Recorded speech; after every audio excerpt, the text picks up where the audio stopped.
Пожалуйста,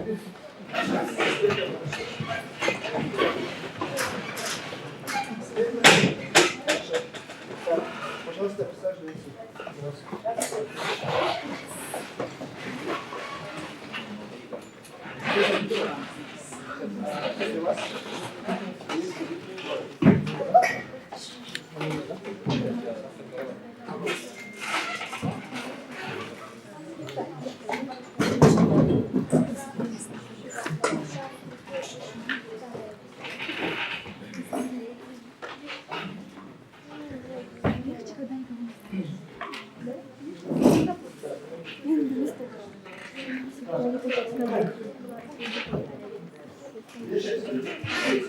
Давайте, ребята.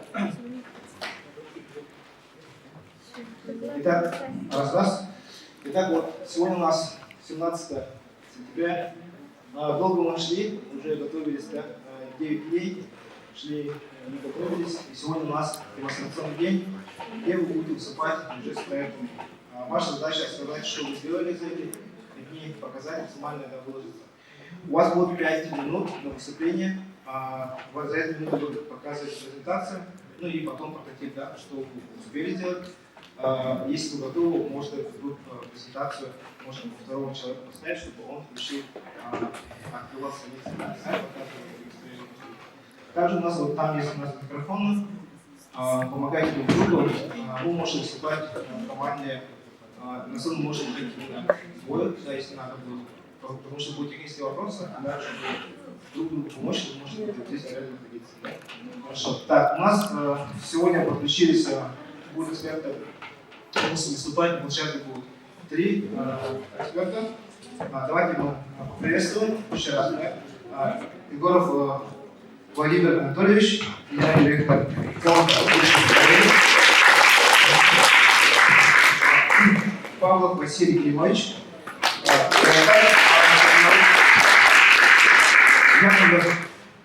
Вадим Гаврилович, Так, также у нас есть наши эксперты, которые находятся у нас, сидят удаленно. Вот, можно поприветствовать.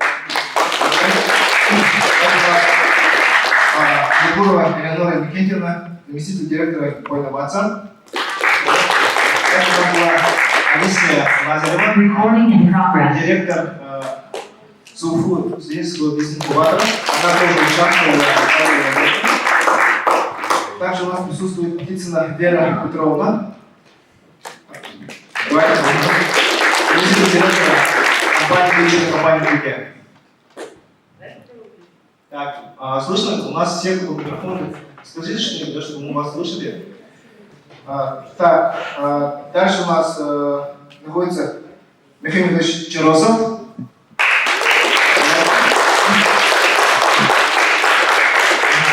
Можно всех назвал, если что, да, скажите, пожалуйста, кто еще присоединился. Всех вроде назвал.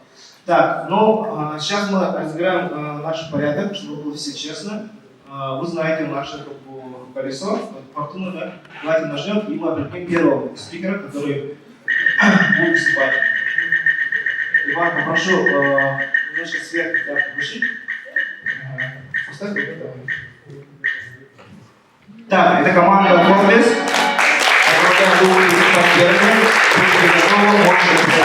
Переделываем наушники и микрофоны. Так. Ага. Что у нас? Нет, ты извини, вот другие. У тебя появился телефон. А почему ты закрыл?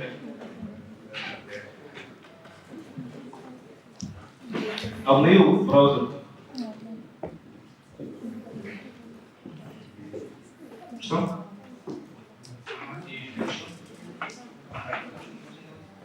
Это обновленный. Это покажи. Это Forbes, да? Forbes. Так, а пока Forbes готовится, эксперты сейчас приведу инструктаж. Что? Кто едет? Ну, ребята, покажите, пожалуйста. Олег Игоревич.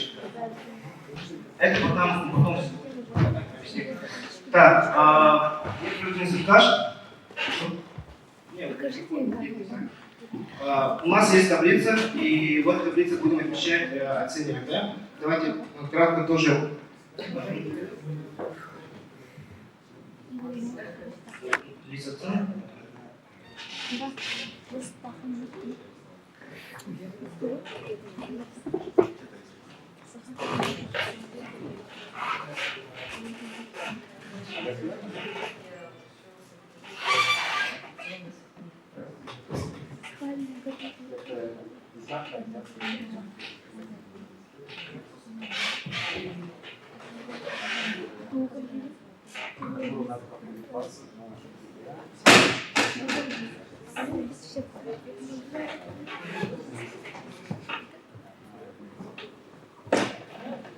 Так, вот такая таблица мы продемонстрируем, да? Мы оцениваем, насколько проект был реализован, да, вот эта проработанность идеи, перспективность, реализуемость, готовность MVP. MVP это у нас прототип, который дети должны показать, да? И защиту проекта, качество публичного выступления. Также тут у нас есть ссылка на файлы. Вот давайте откроем базу проекта. Первый, да? Давайте не первый, а Forbes сразу. Да, команда вот Forbes, наставник. Вы можете открыть и в поле познакомиться профилем проекта. Тут в паспорте указано название проекта, описание. Есть ссылка на сайт, да, который они сделали, ссылки на социальные сети, которые запустили отдельно, да? И также ссылка на лендинг и паспорт дополнительный. Следующий у нас слайд идет члены команды. Следующий слайд. Да, команда состоит из таких участников. Тут у нас указано номера, это на что? Класс. Класс, да? Ага, тут еще я попросил школу указать, но, видать, не успели. Я напоминаю, у нас в команде были 5-6 человек. Был менеджер, ответственный за работу, коммуникацию. Есть разработчик, дизайнеры и дополнительно у нас еще есть пиар-менеджер. Вот, эти команды работали, тут нужно было всем ходить, да, то есть руководитель сначала поставить, потом остальных. Дальше следующий слайд у нас таймлайн.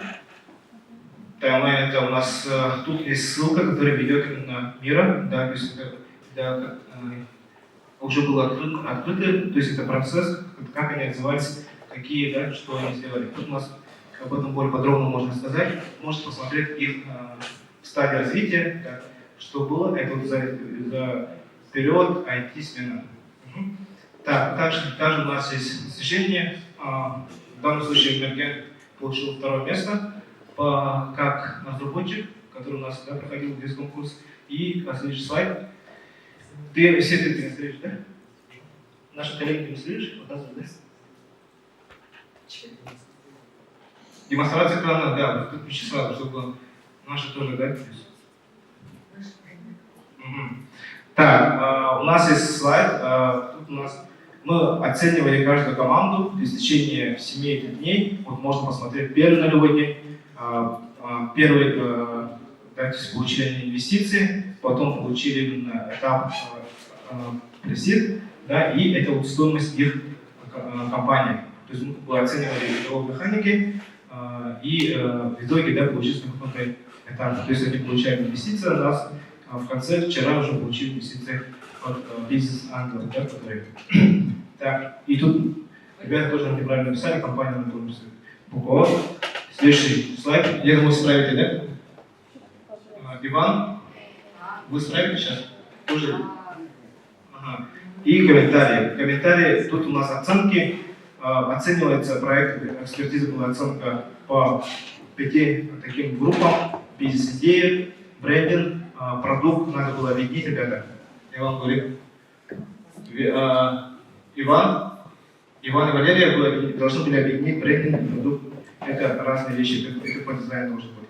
И разработка, и промо. Да, тут можно. Сейчас вы сделаете. Так, это же насчет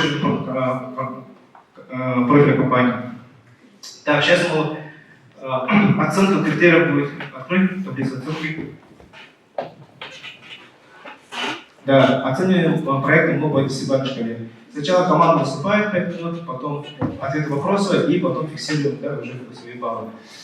Так, коллеги, если есть вопросы, да, то есть можете задать перед тем, как мы начнем.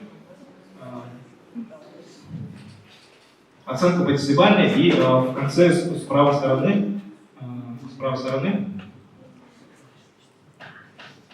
можете написать свои резюметки и суммарно, да, то есть по каждому направлению, то есть каждая команда может посмотреть, чтобы визуально, да, кажется. Так, сейчас у нас первый выступает Forbes. Давайте собираем все проекты, да, чтобы нажимаем и ты не закрывай. Так, вторым будет выступать команда.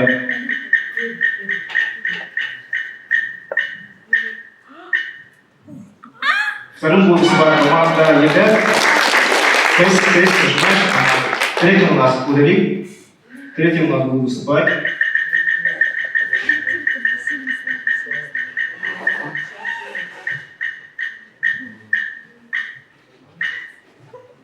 Double fighting, проект национальный.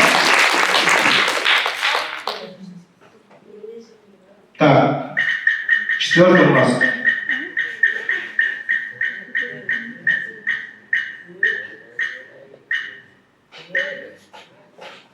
Команда Медведев. Пятый у нас. И шестой.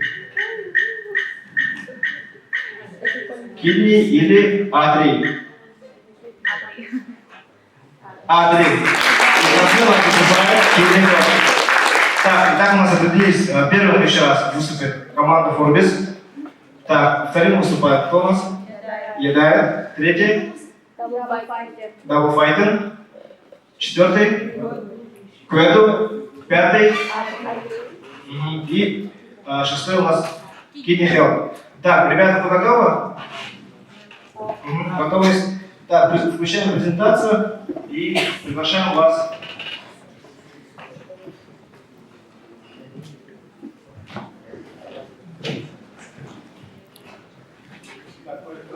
Делаем проверку звука. Скажи. Раз. Ага. Вы вдвоем будете выступать, да? Раз. Так, если готовы, то можно. Вы готовы, ребята? Да. Судьи готовы? Эксперты готовы? Видео, да? Хорошо, у вас сценарий, давайте. Засекаем время, помогите меня, пожалуйста, включить, да? У вас 5 минут, за 5 должны показать, чтобы... Все, начинаем.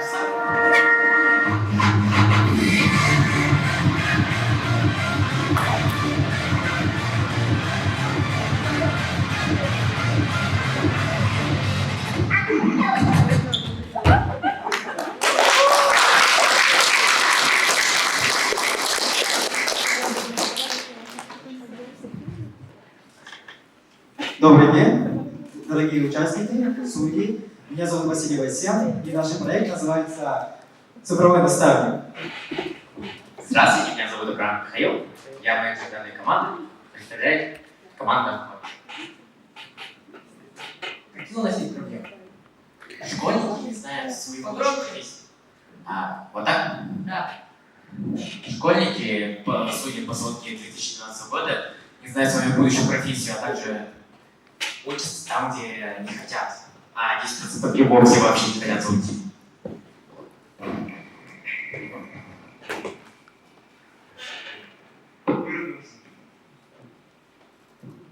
Не работает никак. Вот сюда направьте. Сюда.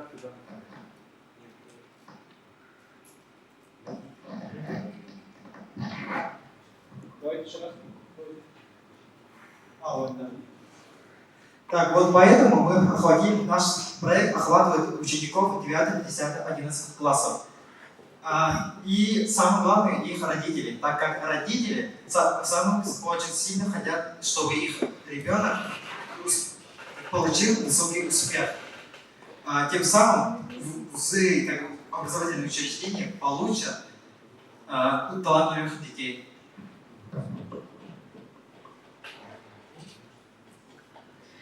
решение нашей проблемы. Мы подберем для вас интересующие вас вузы. Наши курсы минимизируют ваш риск провала ЕГЭ. Также мы поможем вам с выбором профессии. Наши аналоги, точнее, наши противники или когда. Примером возьмем этих двоих. Поступи онлайн, решил ЕГЭ. Они просто дают вуз, подбирают вуз, который просто подбирают. А решил ЕГЭ, они подготавливают ребят на ЕГЭ. Они не... Ладно, дальше. Какие у нас скрытые преимущества? Это наш готовый заказчик, инсайдерская информация и целевая аудитория. Наше продвижение нашего проекта являются блогеры, реклама, общение. Наши потоки прибыли $684 в месяц, помощь с поступлением, $117 в месяц за оплату курсов специалистов и $1 в месяц за рекламу. Ионова пиар-менеджер команды Forbes. И устроили Таня, разработчик команды Forbes. Рыбаков Нарика, разработчик, он сейчас вчера уехал. Такова Ангелина, арт-дизайнер. Василий Вайсен, я дизайнер. Абрамов Михаил, я менеджер. Это наши контакты. Также кое-то созвонимся, окей?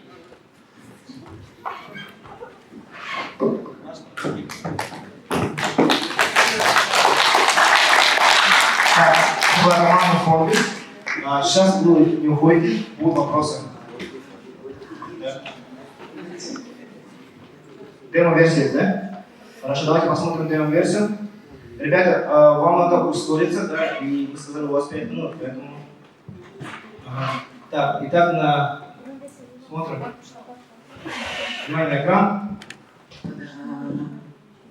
Без звука, да? Да, без звука. Это начало. Прокомментируйте, что у нас. Это вход в наш сайт. Там рассказывают, что там будет, о чем говорится и что мы будем, услуги, наши услуги. Это регистрация, она недоработанная. Там профиль, вуз, а там еще специалисты должны быть. Технические, как там, подбор доверий. Спасибо. Так, давайте попробуем. Это была команда Forbes. Так, теперь к вопросу. Так, микрофон у нас здесь.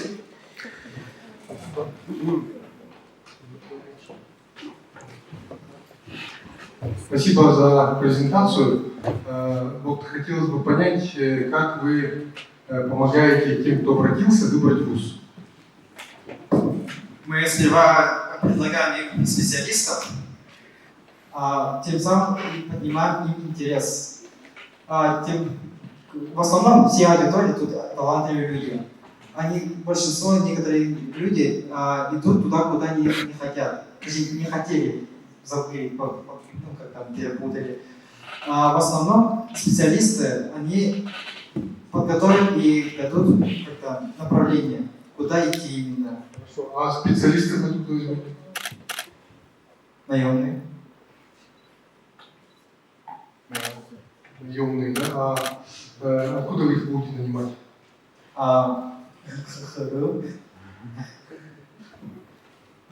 Еще можно как-то договориться договорные. И их зарплаты сами пишут, сколько им за эти зарплаты они учатся.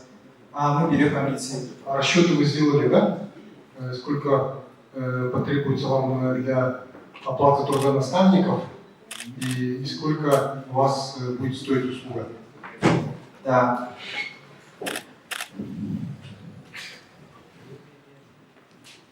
Есть она такое? Это было, показывали же, сколько зарабатывать? Там было примерное только. Сколько зарабатывает, это понятно, да. А как получается этот расчет?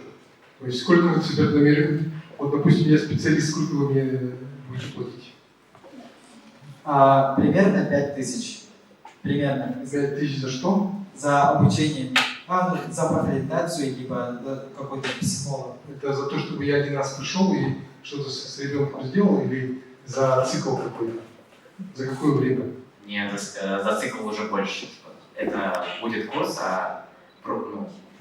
они будут получать типа по дням. Представь себе, что я вот специалист значит, по поступлению там, в вузы физико-математического профиля. Вот вы мне как завлечете, скажите, чтобы я к вам пришел. Мы предложим вам больше, чем они. Нет, ну конкретно, вот я пришел, вот я сижу, вот мне скажите, я вам заплачу там. Сколько? Вам нужно сделать что-то, и так далее. Я пока не понял, на каких условиях и на что вы меня завлекаете.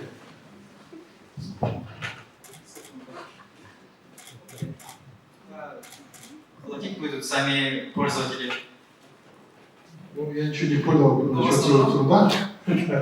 И есть, значит, у вас есть пользователи, Да, те, есть. которые оплачивают, Ага. а те, которые вот курсы, Не, вы механизм тоже сказали, а вот конкретно вот я человек, которого вы хотите нанять. Вот что вы ему скажете? Вы так и будете говорить, что ну, мы вам что-то заплатим, они заплатят, мы вам заплатим, вам будет хорошо. Вы же должны, наверное, что-то четко и конкретно сказать. вот, Иначе мы не договоримся. да, вот надо подумать, у вас лодка была такая, примерно вот сколько вы предлагаете ваших, да, людей, которые будут проводить курсы, специалистов. Вот. Оценку делали?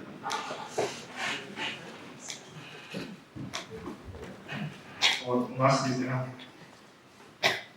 помощь зала, что? Он сказал, моральная поддержка. Поддержка была. Так, ну вот он, вы на первый вопрос не смогли как бы ответить. Еще есть вопросы у нас? Да, у меня просто один вопрос. А вы анализ делали для этого? Вот, Да. Есть какие-нибудь аналоги? Да, аналоги, если поступил онлайн. Вы бы другие, да? Не эти двое. ЕГЭ. Ну, Кстати, не аналоги, а похожие на ваши какие-то платформы, курсы. Или это такая незанятая ниша? В основном их много, так как конкуренции много. Какой, я знаю.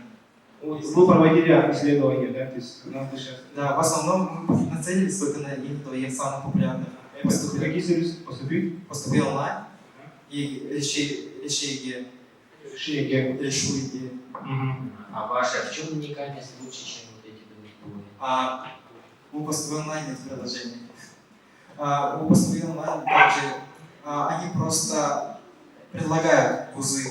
Там так много вузов, их нужно самим выбирать и самим Ваша помогает лучше? Ну, не знаю еще. У нас есть специалисты, которые немного как бы подсказывают, какой у тебя психология, консультации типа того. Например, я ребенок, не знаю, чего я хочу. Я люблю рисовать, например. Там у нас дизайнер. Она умеет рисовать. А в основном хочет идти куда-то другому. А специалист говорит, что ты любишь всего больше всего? Рисовать. Тогда почему не дизайнером не пойдешь? Типа того. Хорошо, я понял. Так, время у нас вышло. Это была команда Orbis. Еще раз спасибо. Интересное выступление.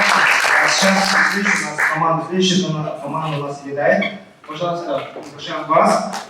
Эксперты еще раз напоминаю, мы оцениваем по 10-бальной шкале. Оцениваем по таким направлениям, категориям, как проработанность идеи, перспективность идеи, да, реализуемость, готовность MVP, это у нас прототип, да, в каком уровне сейчас они проект запустили, не запустили, и в целом защита проекта, качество личного выступления и презентационных материалов. Также напоминаю, у нас есть паспорт проекта, вы можете открыть и ознакомиться, да, более подробно. И ты открой, пожалуйста, вперед.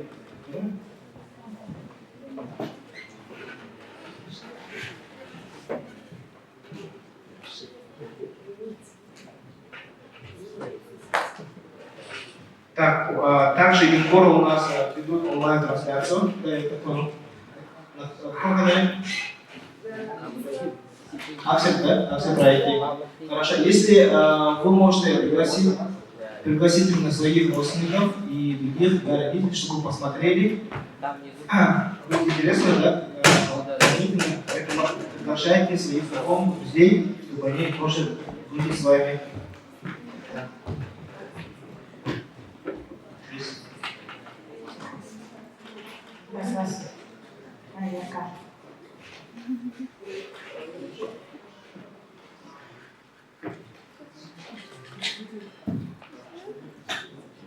Так, пока готовились, у нас составляет оценочки. Так, я вот, давайте посмотрим по дням, да, то есть это у нас тут каждая команда, каждый день они вели дневник, и можете посмотреть, как они развивались. Тут у нас первый день заезда, дальше у нас идет первое торжественное открытие команды, да, это вот ввели. Также все ссылки ведут на разные социальные сети. Ну, покажи так, в целом, да? Мы делаем такую, когда, ну, во время, когда ждем выставления ценок.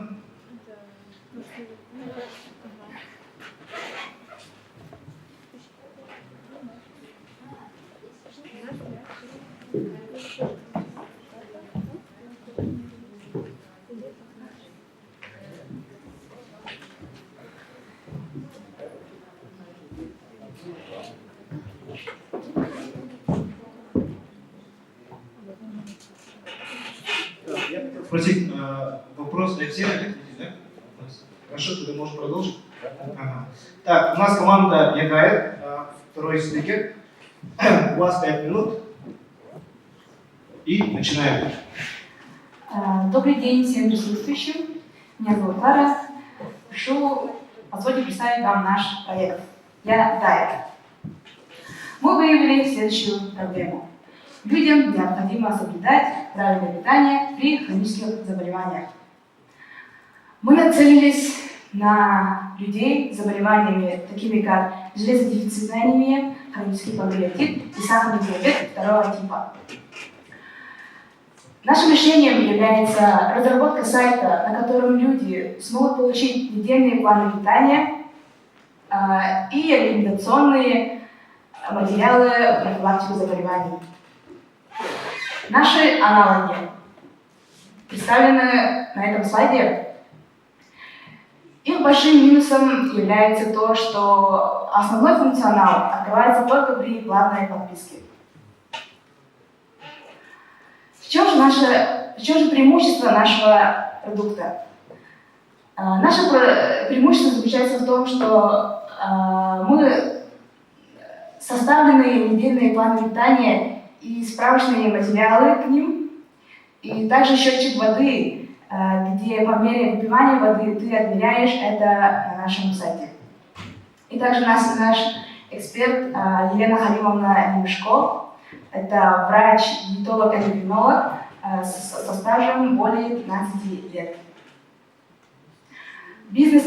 Наша бизнес-модель также является нашим преимуществом. Это модель фримиум. То есть мы предоставляем свои услуги бесплатно, но пользователь при желании может подключить подписку ради дополнительных функций.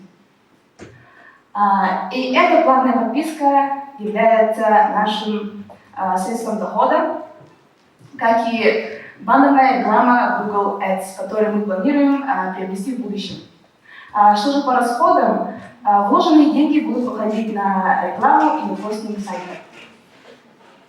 Наши каналы продвижения – это реклама на ТВ, рассылки по группам WhatsApp, сарафанное радио не исключается, это человек человеку, раздача брошюр, билетов, также продвижение аккаунта в Instagram. Наши ключевые метрики – это количество пользователей, количество экспертов, количество заболеваний. На этом слайде представлена Представлена работа менеджера в реализации данного проекта. Также работа арт-директора, технического директора и нашего пиар-менеджера. Наш roadmap. 15 сентября бета-версия сайта. Через неделю сбор отзывов, исправление отчетов и уже через месяц начало полноценной работы сайта, продвижение на различных платформах.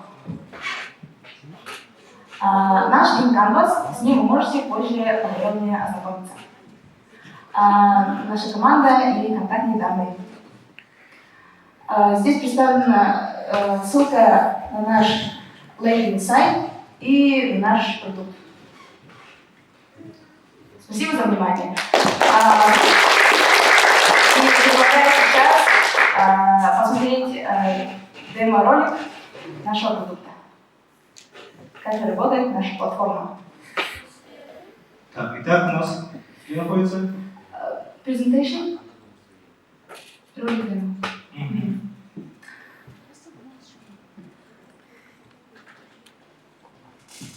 Вот, пожалуйста, регистрация. Проходим. Выбираем болезнь, по которой хотим получить материалы. Это план питания на день. От понедельник. Справочник. Указаны рекомендации.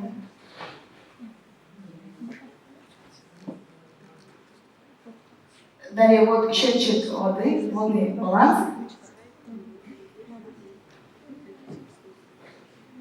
Профиль.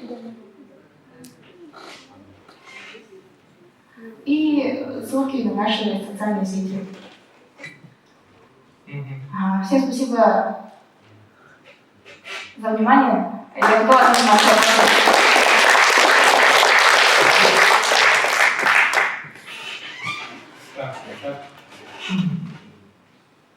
У меня есть вопрос. Вопрос. Да. Вопрос. Да, Михаил, слушай. Вот диетологи это целое направление медицины, да, и они индивидуально консультируют, учитывая состояние здоровья индивидуально происходит. А вы тут при наборе заболеваний выходит типовое такое, да, рекомендуемая вещь. Каким образом можно учесть интерес к индивидуальности для того, чтобы у вас бизнес-модель немножко выиграла? У вас есть помощь? А как у вас как справочник работает? Спасибо большое за вопрос. Так, это у нас получается бета-версия.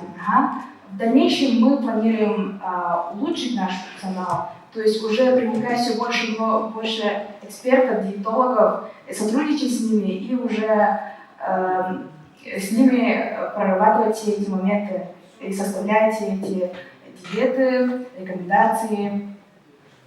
Да. У вас может получиться виртуальный диетолог, да? Своеобразный. Да. Будет конкурс между диетологами за клиентов. И эти люди будут выбирать диетолога, исходя из каких-то показателей. А как будут идти выбор врачей? Выбор врачей? Ну, мы попытаемся найти столько врачей, сколько сможем, со всеми связаться и, конечно, учитывать категорию врача и специальности. Вот так.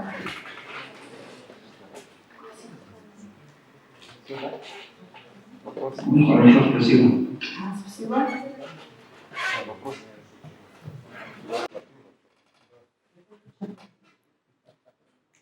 Я бы хотел понять, как у вас экономика устроена все-таки. Какие у вас, получается, расходы и доходы, это там примерно писали, а вот количественные параметры какие? Экспертов, например, сколько вы будете брать? Спасибо за вопрос. На экспертов мы планируем одна консультация примерно там 700 рублей.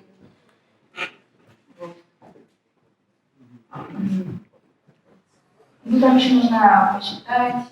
Сколько стоит сам продукт для пользователя? Для пользователя от премиум версии, да? Ага. Я понимаю, что вначале как бы есть какой-то продукт, который бесплатный, да, а потом какие-то опции платные, да? Да. Да, и вот сколько это будет стоить? Ну, давайте скажем, 99 рублей в месяц. Это вы сейчас какой-то рынок? Ну, мы сейчас в разработке этого всего, подсчет и так далее. Это уже когда дальше, когда будем уходить Это на... такой вопрос, вы хотите заработать на этом или вы хотите пользу людям принести? В первую очередь мы хотим принести пользу людям. Потому что, ну так скажем, сама я будущий врач, и вот взялась за такой проект. Конечно, хочется помочь людям. Скажите, пожалуйста, вот у вас там потребление воды и прочее, это как бы важный такой фактор, содержание сахара там, да, и прочее в крови, как вы будете там в вашем проекте, да? Например, разные счетчики сахара, да, кстати, показывают разные показатели. Да. И потом по ним же можно и стратегию по диете. Какой у вас план по включению данных показателей?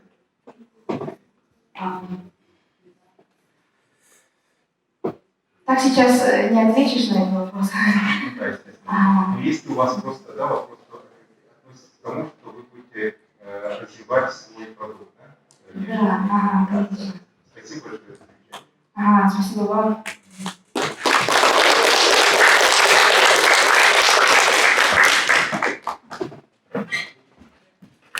Так, все вопросы нет. Спасибо еще раз команде Гидает. Спасибо. Спикеру Клара. Покажем, да, у нас такая у нас тоже дневник. Можно ознакомиться. Ссылки доступны будут.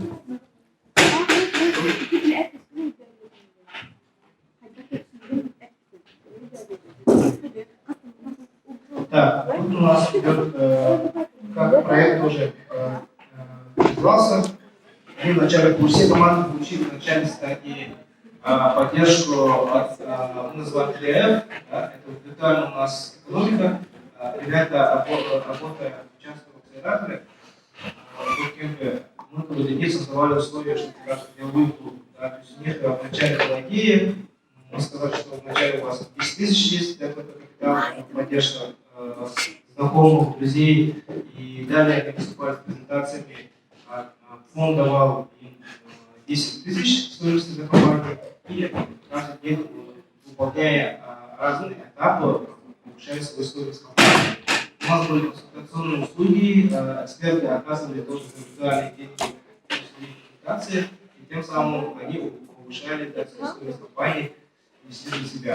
Вот тут можно посмотреть их по времени, да, по времени. Какие-то вот каждый день мы определяли команду, получали ранги, да, то есть у нас 3 ранга было, ранг А, который у нас лидер, средний был, и ранг С, те, которые не смогли реализовать на все в течение дня.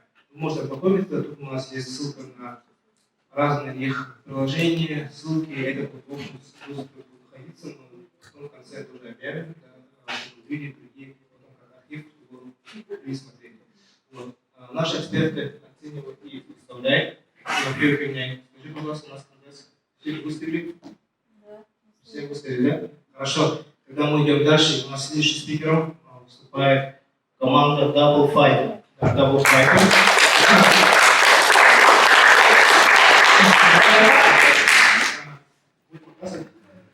Так, у вас 5 минут. Готово? Вроде готово. Так, давай. Начинаем. Добрый день, дорогие участники и жюри акселератора школьных проектов. Вас приветствует менеджер команды Fighting и соизвольте представить вам наш проект САХА-КТ. САХА-КТ – это контентный веб-сайт, классифицирующийся на культуре народа Саха. Во время создания нашего проекта мы наткнулись на несколько глобальных проблем, которые вы сейчас видите на экране. Например, мало качественных источников про культуру якутов, много воды в статьях, недостоверная информация в единой платформе и, естественно, скучная подача. Ну, кому может понравиться? Ну и, наверное, каждый встречал такую проблему, где поисковики выдают совсем другое, когда вы хотите. Так, нашей целевой аудиторией являются блогеры, такие как Дмитрий Масленников, активисты и туристы, ну и, естественно, интересующиеся культурой и историей народа Саха. Поприветствуйте нашего милого маскота. Итак, представляю вам решение ранее перечисленных проблем от лица нашего проекта. Обращение к современным методам и психологическому строению человека, интересная подача, фильтрация истории и предоставление турмаршрута по интересным местам Республики Саха. Ну, со всей, насколько получится.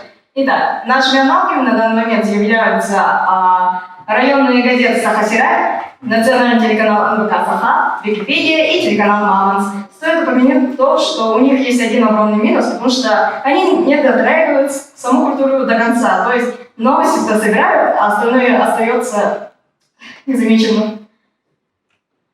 Скрытые преимущества, креативная и интересная подача, предоставление маршрута, сбор мифов и историй с коренных жителей республики и сотрудничество с институтом ОМХО.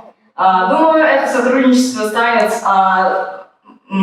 большим рывком вперед, потому что главной изюминкой нашего проекта станет хронологическая линия, которая будет вести, ну то есть рассказывать историю нашей республики и нашего народа. На данный момент каналом продвижения у нас являются такие платформы, как Instagram, TikTok и WhatsApp. Также в будущем мы планируем использовать QR-коды в формате наклеек в общественных местах, в особенности в автобусах. Ну и по возможности попытаемся выйти в Москву, когда кто-то поедет. Ну и еще одним каналом продвижения мы видим как договор. Допустим, мы переклинились договорами с какой-то там детской библиотекой, допустим, с Верхневилюйской, и запустили первое совместное мероприятие. Таким образом, да, знать о нас, в нашем селе Верхневилюйске. Дальше. Потоки прибыли у нас, пожалуй, будут приносить рекламу в сайте. Примерную сумму вы видите. Коллаборация, цена пусть будет договорная. Ну, наверное, премиум-версия от 500 до 1250 рублей. Ну и добровольное пожертвование, донат. И еще альтернативным решением потока прибыли мы видим как продажа мерча. То есть с нашим логотипом, с названием, ну и в будущем, наверное, будем выпускать плюшевые игрушки нашего маскотика. Стейкхолдеры. Ну, мы заинтересованы в таких издательствах, как Спаяр, то есть Бичик, туристических компаниях, чей тур мы, наверное, будем рекламировать, и Институт ОМХО. Также в будущем, когда будут доступны играбельные функции, постараемся как-то выйти на связь с Майтоной. Команда.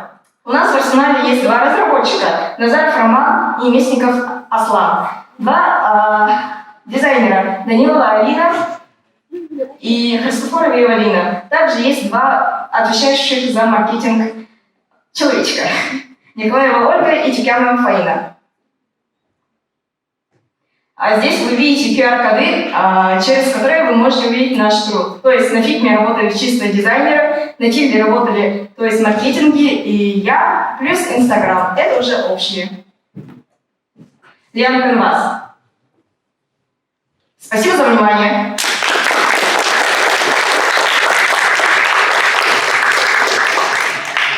Можно вопрос уточняющий? Вот я насчет маскота. Да. Это что такое? Это коренас, горностай. Как? Горностай. Горностай? Да. Почему маскоты? Ну, Что такое маскот? Да, может, я просто не знаю, что это маскот. это горностай.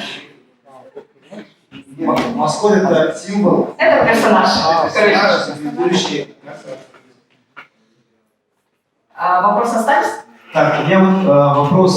Вы сказали, вы указали, да, партнера, это вот сотрудничество исследовательского центра МХАТа. Да. Вот. Вы с ними вели, там, выходили связь, на связь, разговаривали? Мы ходили... Есть. Можно я отвечу? Да, выходили. У них есть проект, обратный проект. И они хотели объединить эти проекты, потому что они хотят, чтобы по этим местам сделать какие-то мистические туры. Да, это за всей России, там блогеры приглашать. Это как бы очень интересно. И плюс еще обратный проект, там у нас именно арт-бук. И мы хотели бы туда на сайте уже. Помимо того, что она печатается. Хорошо. В общем, получается, у вас сотрудничество уже выходили на связь, это очень хорошо, да, хорошо показатель. Вот. Скажите, вот по технической части, да, вы говорили, что у вас продуктом VP является сайт, да? Да. Сайт. На сайте какой функционал уже реализован? Да. Можете сказать, что можете делать? Так, вот прямо сейчас сайт доработан примерно на 50%, потому что основной функционал есть, а играбельные функции — это уже дополнение и дополнение к исторической хронологии. Так вот, сейчас можно прочитать о мифологии, переходить между страницами и еще что можно. Тесты есть? Тесты пока что не запустили, потому что время... Фигму можно, да? Ссылка в Инстаграм. Лучше фигму скажите, у вас же там есть. Был дизайн реализован, да? Да, все было реализовано. Давайте фигму посмотрим. Так, пока грузится, у меня вопрос был. Вначале у вас очень хорошая идея была включить туда комиксы и игровые, да? Да. Ну, это все еще остается в силе, но у нас не хватило времени просто создать все это. Мы полностью погрузились в разрабатывание сайта и еще убрали некоторые фишки на данный момент, но мы их не исключали. Они все еще действуют и будут работать в будущем. Ну, допустим, через год, если не через 6 месяцев. Всю переписку вы не показываете, тут онлайн-запись идет. Фигма, у вас там QR-код был указан. Да, QR-код, но тут... QR-код.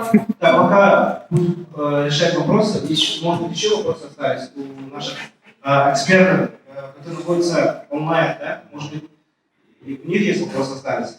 Проект интересен, да, вполне как сохранение культуры тоже, да, в последнее время трендом стал. А можно такой вопрос? Да. Я на ссылках что-то вас посмотреть презентацию вещи не могу, и я ничего других. У вас там одно, тут другое. Что? На какой ссылке вы были? Какой номер команды? Номер команды 4. Третий. 4. Это Double Fighting. Команда называется Double Fighting. Нет, я просто вижу совершенно другую презентацию по уровню, чем то, что висит на Михаил, это вот презентация, это вы видите паспорт проекта. Давайте откроем, да, то есть паспорт проекта. Еще раз напоминаю, это дополнительная информация для, ну, вы как сути эксперты тоже выполняете роль, скажем, потенциального инвестора. Ну, как бы, да, и для вас мы подготовили такой паспорт проекта, где вы можете ознакомиться более подробной информацией, информации, да, скажем, то, что пока. И команду тут можно, ознакомиться. Следующий слайд у нас таймлайн, вот то, что мы согласились. Дальше мы смотрим достижения, то есть у нас Данилова, из команды Данилова и на третьем месте на дизайнера, а также есть предварительная оценка компании. Вот сколько компаний у нас оценивается. Так. Вот, и динамику можно посмотреть. Так. трубку скинул, принятие время скинул ссылку. Давайте откройте общую группу правила.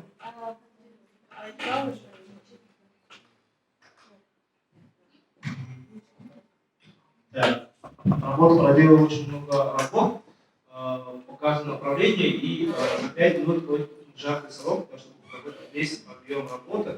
Ну, давайте дадим еще шанс, что посмотрим, что они сделали. Так.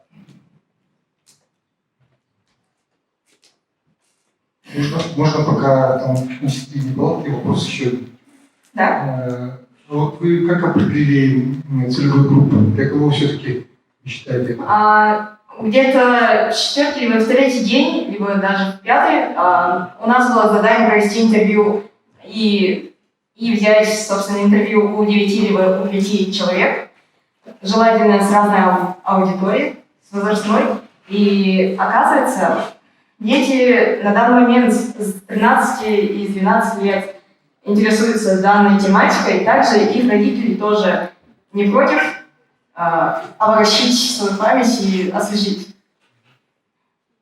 Но они в большинстве случаев ориентируются на традиционную передачу своих знаний детям. То есть все-таки для кого преимущественно ваш продукт? Ну, преимущество берет подрастающее поколение, также молодое. Не думаю, что уже работающие люди будут обращать внимание на такие мелочи, потому что им это уже не надо, им это не интересно. А какой язык вы предполагаете здесь будет у вас? Ну, скорее всего, от 14 до... Язык. Язык-то. Мы будем работать еще над транслейтом, то есть якутский, русский и английский по возможности. Ну, если английский, значит, вы сейчас все-таки как-то вот есть замысел за пределами у вас были пользователи, да? Мы хотим это реализовать, то есть выйти за границы республики и уже заявить о нашем народе за границей, допустим. Ну, им наверняка будет интересна мифология и все эти паранормальные штуковины. И, возможно, таким путем мы будем развивать одновременно и культуру, и туризм в республике. Так, все? Ага. Ну, давайте покажите. Прототип дизайна страницы. Можно. Так, у меня вот, когда вы говорили, такой вопрос, вы говорите, что основная аудитория это дети. Да. Обычно принимать решения у нас взрослые дети, родители, да? Вот. И как вы с ними, как вы устраиваете отношения? Как вы будете с ними работать, выходить на связь? Ну, скорее всего, первым делом мы будем предлагать пройти опросник родителям, если они хотят зарегистрировать своего ребенка маленького, допустим, 10-8 лет, то да, опросник будет обязательным, потому что им надо принять решение, нужно ли им их дитё такое читать, смотреть, то есть быть в этом сайте. Да, еще возрастной контент по возможности. Ну, еще по японской литературе можно... Да, еще... Хорошо. Так, давайте похлопаем команде.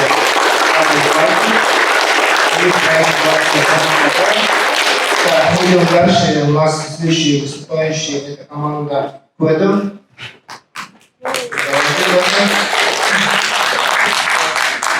Параллельно выставляем оценку эксперты наши.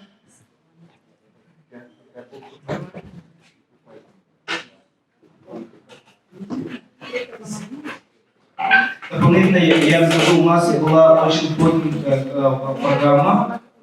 Можете программу пока показать? Можете показать? Программу нашу расписание можете перейти сюда. Да?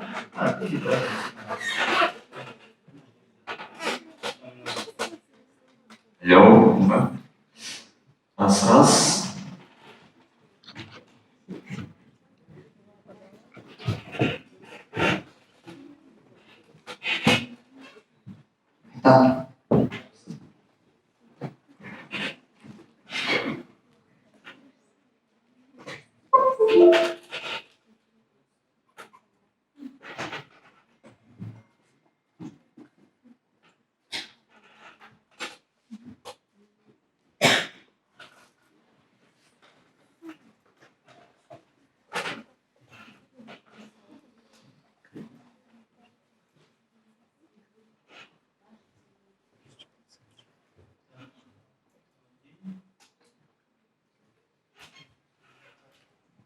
Вы готовы, да?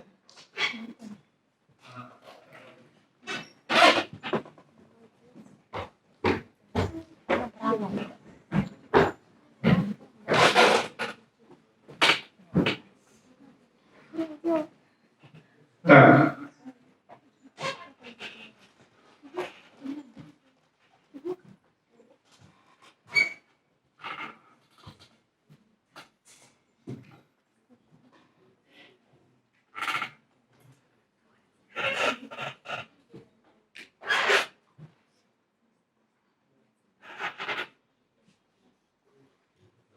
Если следующий выступающий тоже надо будет что-то подготовить, заранее прийти, да, чтобы вы ждали. Интернет у нас не очень такой, свой у нас много, да, поэтому заранее подготовиться. Надеюсь, далеко. Так, сейчас у нас что? Грузится Figma и презентация. Презентация сделали в Figma, да? Вот надо было заранее зайти.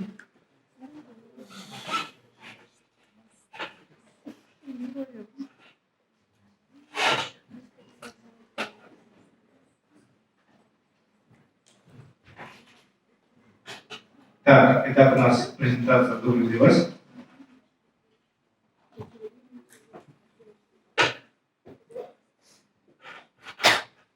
Так, вы готовы? Начинаем. Добрый день, уважаемые эксперты, менторы. Меня зовут Рома, я представляю команду Web. Немного занимательной статистики. Мы с командой провели опрос Google Docs, и на один из вопросов почти 71% опрошенных в возрасте до 18 лет ответили, что не знают, как подавать документы в заграничный вуз. Из этого можно вывести проблематику. Школьники недостаточно недостаточно проинформированы о том, как поступать в заграничный вуз. Целевой аудиторией, как было сказано ранее, является старшее звено школы, получающее консультацию от студентов, которые поступили за границу. Решением для нашей аудитории является цифровая платформа Quedu, где студенты за символическую плату проконсультируют школьников по всем вопросам по поводу поступления за границу. Забегая немного вперед, спешу сообщить, что мы уже наладили контакт с 3 студентами. Одна из Флоридского международного университета, другая из университета Кёнбок в Южной Корее и один из Белорусского государственного университета. Аналогами являются 2 сайта – Огонек.Консалт и smax.ru. При анализе обоих сайтов мы выявили следующие недостатки. Дороговизна услуг, крайне неудобный сайт, можно купить только полное сопровождение, а не лишь одну консультацию, и высокое время ожидания. В чем заключается преимущество нашей платформы? Во-первых, консультации будут стоить на порядок ниже, чем предлагают конкуренты. Например, у той же компании SMAPS часовая консультация стоит около 7000 рублей. Мы считаем, что это непомерно много. Поговорим про бизнес-модель. Доход будет высчитываться в размере 20% от стоимости консультации. Например, с одной консультацией стоимостью в 500 рублей мы будем получать доход в размере 100 рублей. Затраты, таргетированная реклама на 3 соцсетях ВК, YouTube и Instagram будет вместе стоить 400 долларов в месяц. Нанятое агентство SMM будет потреблять 200 долларов в месяц, и сервер на Амазоне будет потреблять 250 долларов в месяц. Так, извиняюсь. А какую ценность мы предлагаем аудитории? Во-первых, низкая стоимость консультации. Во-вторых, никаких «оставьте заявку, мы перезвоним». Быстрое взаимодействие между школьником и студентом. В-третьих, опыт перенятого студента внесет свою лепту в успешное поступление. Также мы не забыли про сарафанное радио как канал продвижения. У школьников, как правило, огромные круги общения, и они любят делиться интересной информацией с своими друзьями и сверстниками. Теперь про работу каждой роли команды. И мы начнем с дизайнера. В команде их было 2, и сообща они работали над дизайном и оформлением презентации. Наши 2 разработчика и по сей день трудятся над фронтом и бэкэндом, используя в основном Firebase, Visual Studio Code, HTML, CSS и React Native. Задачи менеджера были следующими. и поставка задач команде. Также вместе с PR-менеджером мы выполнили лендинг-страницу. Будет широко использованы Trello и Miro. Предлагаю ознакомиться вам со слайдом команды.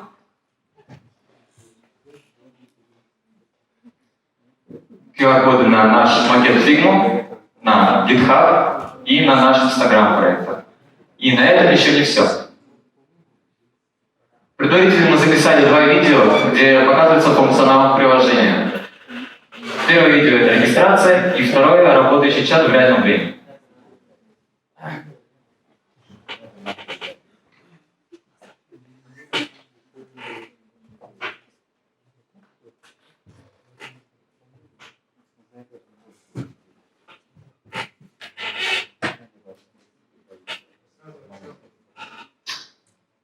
Также мы провели пробную консультацию со студенткой Флоридского международного университета Вероникой Петровой. Она рассказала нам историю о том, как закончила школу в 14 лет, переехала в Канаду, отучилась в тамошней школе и поступила в Флоридский международный университет. На этом я заканчиваю выступление. Всем спасибо.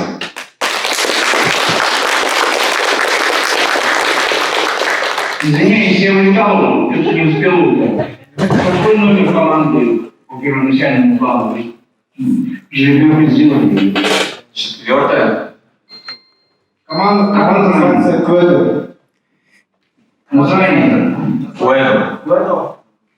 Это вот предпоследний пункт. 5 номер. 5 номер. Все, спасибо. Так, ребята, вот у меня вопрос. Да? У вас, получается, есть 2 такие вот пользовательские студенты. Это первые студенты, которые консультируют, да, и это участники университета, которые хотят поступить в ВУЗ, да? Да. И каким образом, да, вот вы находите студентов? Изначально доходят, или вы как-то с ними выходите связь? И потом следующий вопрос, как, насколько то, что они дают, консультируют, да, какую пользу и как оценивать, да, как модерация и ваши системы, вы можете? Так, ну, во-первых, студентов мы ищем напрямую из открытых источников. То есть мы ищем ВК по месту учебы в Инстаграме, или же нам скидывают уже готовые контакты. По второму пункту студенты будут проходить модерацию, они должны будут предоставить фото, документы, аттестат, все необходимые подтверждающие документы. Ну и будем проводить, наверное, внутреннее собеседование, чтобы понять, подходит ли он для консультации школьников или нет.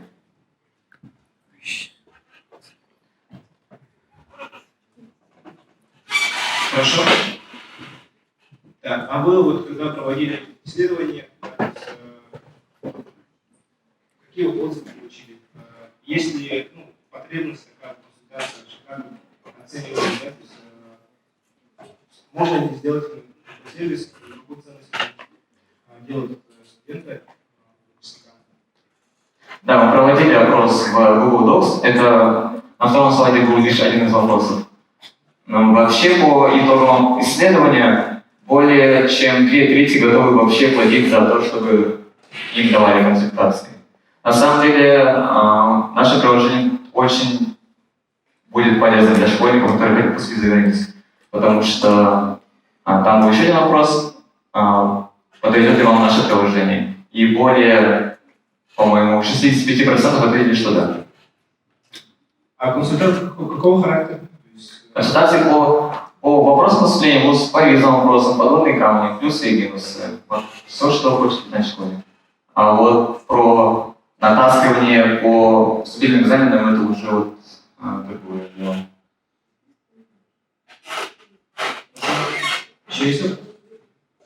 У меня вопрос. Скажите, почему такой интерес к зарубежным вузам? Никто не запрещал студентам выкладывать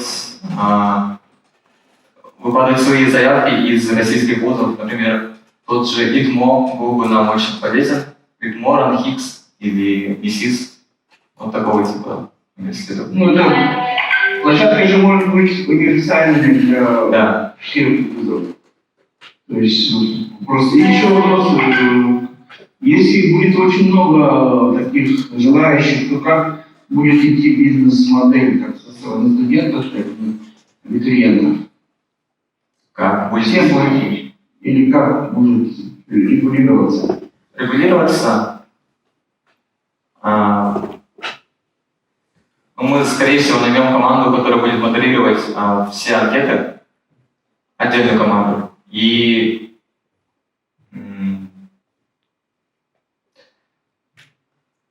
если я ваш вопрос не до конца как-то понял, то есть...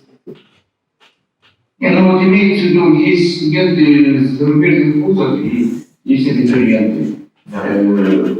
У них же есть какой-то интерес общаться через вашу программу. Да. И вы там берете плату, символически, но это все равно превращается в какую-то бизнес-модель. Я вот про это спрашивал. Почему студенты из зарубежных вузов должны там у вас находиться? Очень даже не У нас в платформе, не холодно, не жарко. ну, мы предлагаем, вопрос, например, дословный, который я задал Веронике Петрове, то, что хотите ли вы хотя бы раз в неделю проводить одну консультацию для школьников?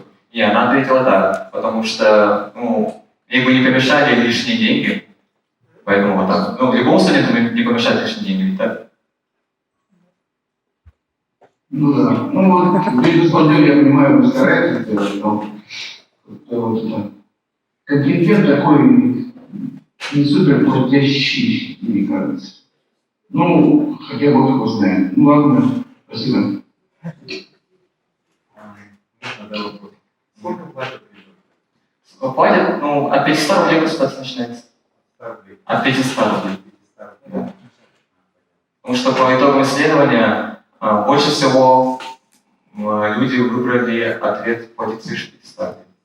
Это одноразовое. Да, одноразовое. Ну и консультация будет одна, да? Да. Так.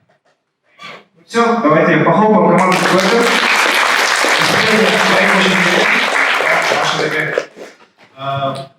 Ребята сами выучатся на каком классе? 10, да? В 11. В 11. Вот, в принципе, уже поступает. Куда поступаю? Я вот хочу в Чехию. Куда? В Чехию. Поэтому вот мне бы такое предложение, знаете, понадобилось. В принципе, да. Масариков университет. Так, тогда на этом все. Вы можете так, спасибо за выступление. И у нас следующая команда. Да, можно вопрос? Именно там. Да, конечно. Да, вот я все-таки вижу какую-то большую разницу между тем, что демонстрируют дети, и то, что висит на Google дисках. Когда вы сказали им загрузить последний вариант? Вот здесь. Давайте сейчас покажем. Айтал, покажи, пожалуйста, презентацию, которая по ссылке есть, да? Вот у нас открываем 50 ссылок. Нет, я у многих вижу такое, не только вот я. Вот мы сейчас финансового проекта, это класс проекта, тут есть ссылка на презентацию, вы можете посмотреть. Вы видите, да, вот ссылка есть. Ага, вы можете перейти по ссылке, вот тут на нем кликнуть. Я пытаюсь это сделать, но я вижу немножко намного разные вещи, Просто мне просто интересно, когда им сказали загрузить, и чтобы они показывали... Мы делали интерес, вот недавно за час до выступления ребята выбирали презентацию. Вот у нас коллеги, да, Иван и Валерия этим вопросом занимались. И выбрали, да. Да. Если что-то там не так, это, наверное, больше вопросов нет, да?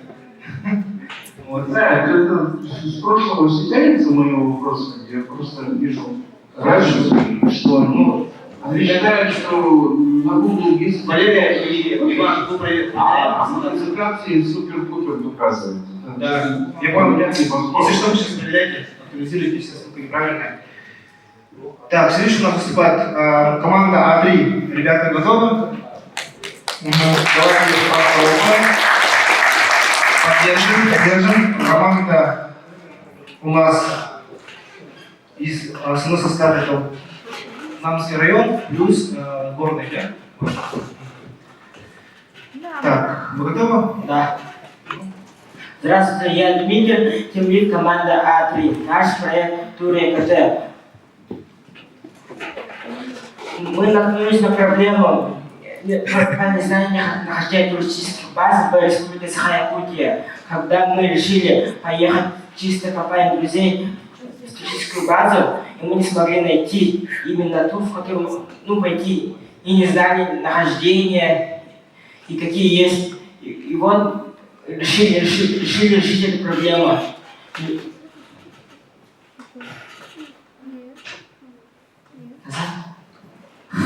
Нерегулярная проблема, незнание нахождения туристических баз в Республике Саха-Якутия и нерегулярное посещение этих же туристических баз.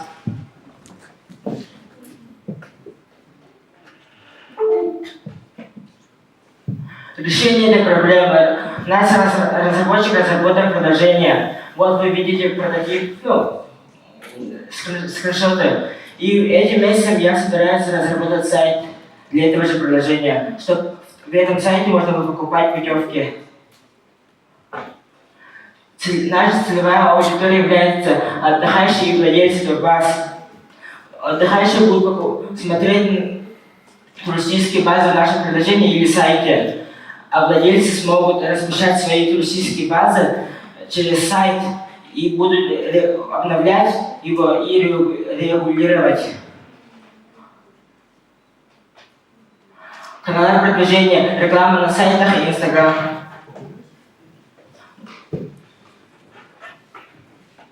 Аналоги. Мы нашли два аналога.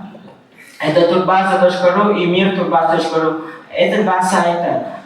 В них тоже есть турбазы из Якутии, но и мало информации, малая и неточная. Бизнес-модель. Реклама турбаз в нашем сайте размещение будет стоить 500 рублей. Комиссия за покупку товаров через наш сайт. Именно путевок. Мы будем брать 5% и инвесторы.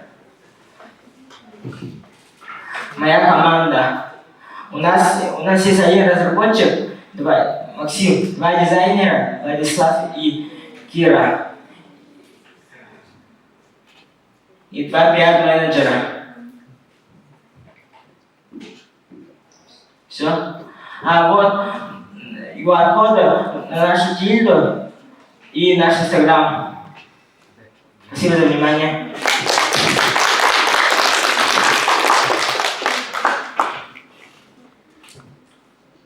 Есть какие-нибудь вопросы?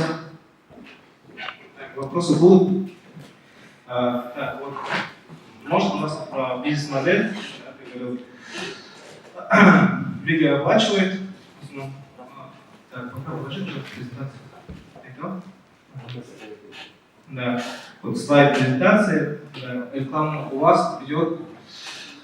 За счет чего будет? Реклама, да? Ну да. А что будет рекламироваться? Сами турбазы на нашем сайте владельцы могут размещать свои турбазы. Еще мы на сайте сделаем систему рейтингов. Сами посетители будут рейтинговать турбазы, и они будут подниматься вверх. Или владельцы могут заплатить 500 рублей, и они на определенное время, на неделю, будут стоять наверху. Хорошо. А комиссия за покупку товара через... То есть у вас фотомагазин будет? Нет, это комиссия за покупку билетов на путевки. И мы будем оттуда брать 5%. Оттуда берете 5%? Ага. Хорошо. То есть если вы через приложение люди заказывают онлайн, бронируют там место, покупают билет, то вы себе оставляете 5%, а исполнители, У нас есть готовое приложение, но ее пока Google Play не одобрил, мы можем сейчас просто показать в телефоне. Но в Google Play ее нету, Google Play пока не может одобрить. 3-4 дня ждем. Хорошо, а вот бизнес-модель, показали, почему инвесторы сказали, что функции выполняет? Ну, инвесторами является турбаза, владельцы турбаз.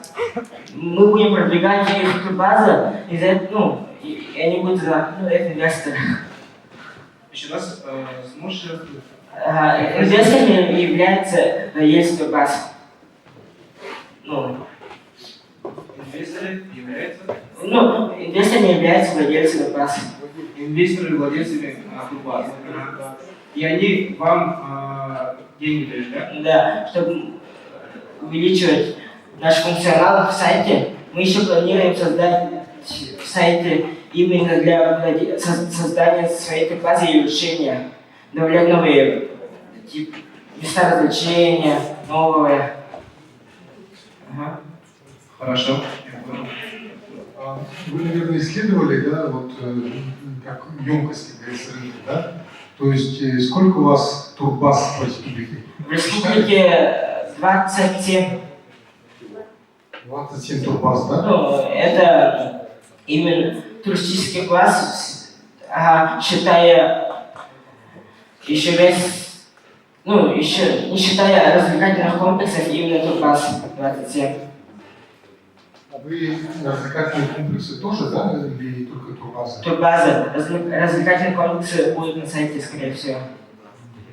А вот 500 рублей это за что там было, то сейчас 500 рублей с турбазы? Это именно, чтобы поставить в приложении был именно ветер. В рекомендациях попытаться. Они платят 500 рублей и будут на 7 дней вверху стоять рекомендации. А так, чтобы вообще туда попасть? Ну, тоже 500 рублей. Ну, потом увеличится все будет. Это пока примерный. А? Да. Тогда 27 умножаем на 500, ну, не так много денег. Ну, это пока примерный. Можно показать приложение. Предложение показать. Так, хорошо, спасибо за команду. Еще есть остались вопросы? Нет? Так, тут можно показать, да. Тогда на этом все. Спасибо, Дима, за выступление. И Настя, команда приглашаем вас. Я еще дополнительно добавлю информацию, что команда делали либо мобильное приложение или сайт, чтобы запустить, им надо было закупить хостинг, да? Мы как организаторы предоставили финансовые деньги, чтобы ребята купили доменное имя, полноценный сайт работает, и также было возможно, да, вот, мобильное приложение, они могли зарегистрировать новый аккаунт, Google аккаунт, да, и запустить. К сожалению, у нас авторизация очень длинная идет в Google, поэтому не все приложения, да, появились на Play Market. Но я думаю, что в ближайшее время они появятся. Так, команда у нас Kidney Health.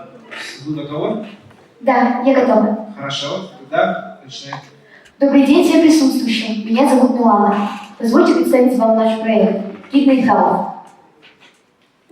Только у нас в России около 1 миллиона человек страдают из-за почечных заболеваний. Перед вами ежегодная статистика трансплантации почек. Как вы можете заметить, показатели растут. Проблематикой нашего проекта является то, что люди с почечными заболеваниями не соблюдают диету, а при отсутствии диеты ухудшают здоровье и сокращаются сроки жизни. И это является проблемой. Решением стала разработка мобильного приложения Kidney Health. Целевая аудитория нашего проекта. Мы нацелены на людей, которые имеют почечные заболевания, на людей с трансплантированной почкой, а также людей, которые проходят курс гемодиализа. Renal Care Compass, а также Нику являются нашими аналогами, и в них есть один большой минус. В них отсутствует персональная диета в соответствии анализа. И это же является нашим преимуществом. В нашем приложении наш пользователь сможет получить диету, составленную на основе анализа. Получит справочник материалов, который мы выполним в будущем. Его будет составлять Бурцева Марфа Николаевна, директор Центра современной неврологии и диализа, водный баланс, а также рецепты, входящие в диету, чтобы пользователи реже нарушали противопоказания. С самого начала нашего проекта наш поддерживает такой социальный проект, как «Надежда на будущее». С недавнего времени мы начали контактировать с Центром современной неврологии и диализа. Также не будем забывать и про Инстаграм. Количество пользователей, партнеров, а также различных планов питания являются нашими ключевыми метриками. Наша бизнес-модель заключается в том, чтобы сотрудничать с частными диализными центрами. После выполнения MVP мы собираемся добавить в приложение премиум-версию. Перед вами затраты, которые могут возникнуть в нашем пути.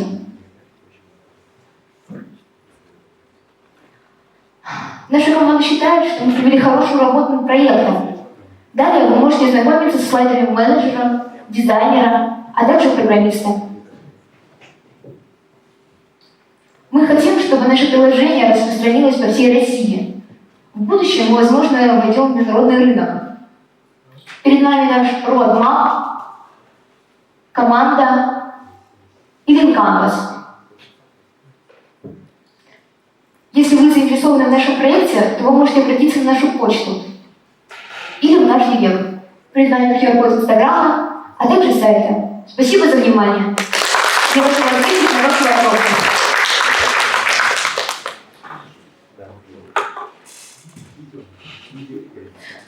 Сейчас мы бы хотели продемонстрировать вам наш промо-ролик. Так, пока грузится. Если есть вопросы, можете сейчас задать. А можно поправить? Меня слышно? Да, слышно. Я хотела уточнить у ребят, рассматривали ли они ответственность сторон какого-то положения. Это, в принципе, вопрос касательно медицинских проектов, потому что медицинских проектов избегает и как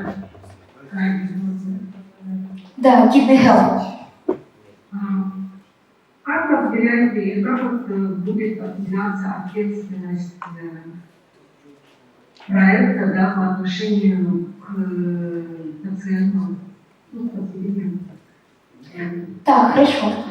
Получается, после этой смены мы встретимся с Бутцевой Маркой Николаевной и уже с ней перейдем к переговорам. После чего мы установим плату за премиум подписку, обсудим все вопросы. Также, получается, там она нам придаст противопоказания, и уже мы там обсудим ответственность.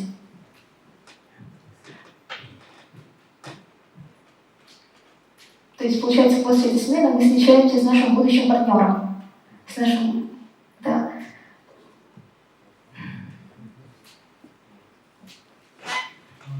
Вопрос у меня, да, вот команда Diet тоже похожий проект представила.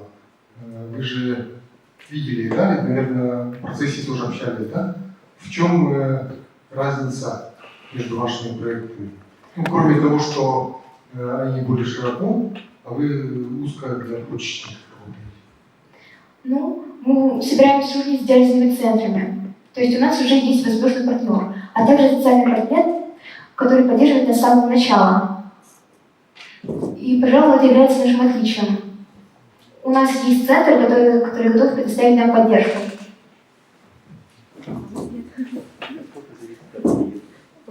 Насколько зависит вот, проблемы с почками от диеты? Так, давайте рассмотрим. Получается, человек, у которого больные почки, должен соблюдать диету и также принимать правильные лекарства, которые прописал ему личный нефролог. Если он не будет делать что-то из этих двух простых правил, то у него сокращаются сроки жизни. Поскольку в мышцах образуется креатинин, и как раз эти почки его перерабатывают. Поэтому важно соблюдать диету. И эта диета должна быть прописана врачом-нефрологом. Как раз таки Марка Николаевна нам с этим помогает. Да, тогда мне вот объясните, да, получается, значит, вот эти диализные частные центры с вами контактируют, работают, да, потому что они хотят продлить жизнь этим больным, которым все время нужно будет диализ, да, так? Еще раз? У нас есть 3 сегмента, то есть это люди, которые находятся на преддиализе, у них еще функционируют почки, и важно соблюдать диету, чтобы почки дальше стабильно работали. Также у нас есть люди с трансплантированной почкой. Им нужно соблюдать диету, чтобы их организм не ответ донорский орган. И как раз таки люди, которые проходят курс гемодиализа, им важно поддерживаться диетой, чтобы поддерживать жизнь. Диета, это уже есть курс лечения, плюс лекарства. Это все должно совмещаться. Это и есть ключ спасения. Хорошо, у меня вот вопрос. Как вот, вы даете, ну, отслеживать вашему пользователю, да? То есть они, например, какие есть инструменты, как в дальнейшем, если будет развиваться, как это, куда может быть, какие функционалы появятся? Можете рассказать? Да, конечно. Когда пользователь регистрируется, то он вводит свои анализы, и по этим анализам уже составляется диета. И каждый месяц, получается, люди, которые проходят курс диализа, сдают анализы. И по этим анализам уже составляется диета. Нет, а как отслеживается? Вот, допустим, они приняли сегодняшнюю еду, да, то есть, и как система говорит, чтобы они все по правилам, да, то есть то, что было прописано, да, было там, Да, хорошо, я поняла этот вопрос. Они отмечаются в приложении. То есть там уже есть готовый план питания на неделю, и они должны ему следовать. Не, а как система узнала, что они следуют? Ну, система смотрит по анализам, то есть если, например, в этом месяце анализы были хорошими, а следующие плохими, то должна быть причина. Почему? И как раз таки причина может быть в том, что пользователь не соблюдал диету. Сложный процесс, мне кажется. То есть там они не отмечаются, да, то есть как-то не подтверждают, что все выполнено. Следовали процентам. То есть потом, может быть, такая вот история, да, когда Google карты появились, да, то есть они передают очень хорошо реагировали, люди пользовались, и там в то время был ремонт, да, проведены ремонт работы, и там не было дорог, да, и человек увидит, да, вот езжает прямо, да, и все. Потом, оказывается, врезалась эта машина, и человек, ну, пострадал человек. И потом они посудили себе в компанию, да, Apple, да, и что в этом случае можно сделать? Допустим, вы сказали рецепт, дали, хорошо, да, а человек ну, не отслеживал, да, или там нарушал какие-то вещи, да, и потом с ним случилось что-то плохое. Наше приложение рассчитано то, чтобы пользователь соблюдал диету. А также там есть отдельная регистрация, то есть получается там есть регистрация для пользователя, то есть для пациента, и также регистрация для больницы. И как раз таки больница может следить за их анализами и обращаться к нам за консультацией. Постфактум, допустим, какой, да, на основе анализа получается, что человек либо следовал, или не следовал, да, то есть как определяется. Хорошо. Так, вопросы? Так, у нас команда Kidney Health. Спасибо за выступление.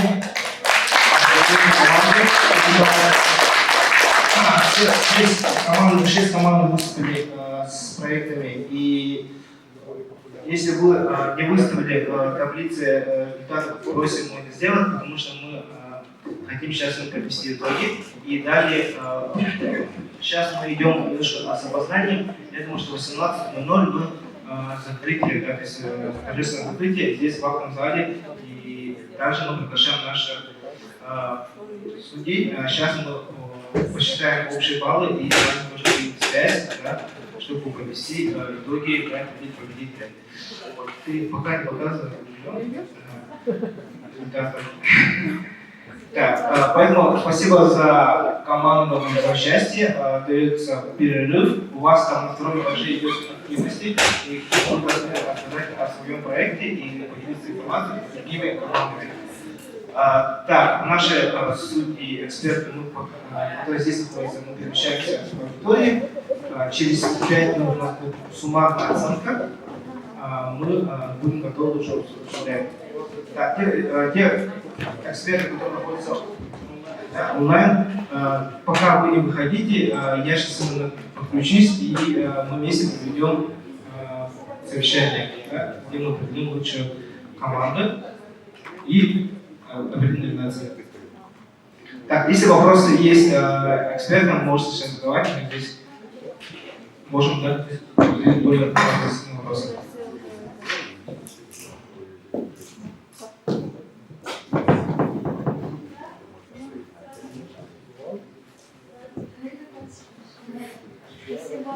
Помогли нам привести художника, да, мы видели ролик. Сейчас мы определяем, Ну, потом график, передаем. да, сделали. Да, сейчас президент взяли Он устала. дальше с О, класс. Ну, более-менее красиво одет, такой хаос. Именно в плане графики.